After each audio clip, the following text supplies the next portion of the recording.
exactly what I thought it would do. Just, so I'll have to wedge it apart. So because the two have dropped, and so what's happened here, it's closed up on the saw. So I'll just wedge that apart, make sure that saw's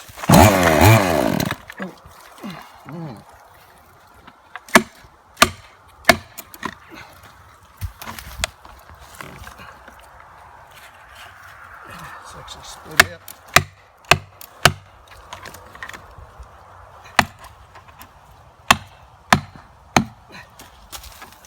Pinched up on him. Right down here. Must have split up, I think. See that? Wedges are very handy things.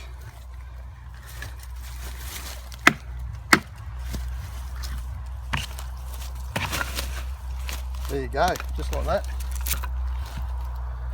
Without a wedge, it would have been buggered. They're not even deer. Not sure. Only about 10 or 15 bucks. Have a little short handle hammer to cart round. Oh gee, that's got some weight in it, that stuff. Whew. So that's probably all I'll do is cut that, because that goes through a fence there. And got to cut that one down there.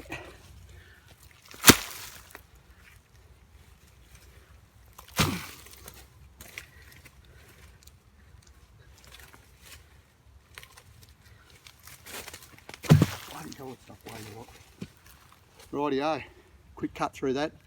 So yeah, going to spend most of my time down here just finishing this off, and China comes through again. Actually, that's I don't know, that must be, I think it's an 14 or 18 inch bar on that little thing. So I think that that's probably about maximum. It's just that it's slow. You can chisel your way through it and even let yourself in, but have a look at the wedge marks, how they'd closed up on that. So yeah, it's they're definitely well worth having in your kit using chainsaw. Svenson Mowing out.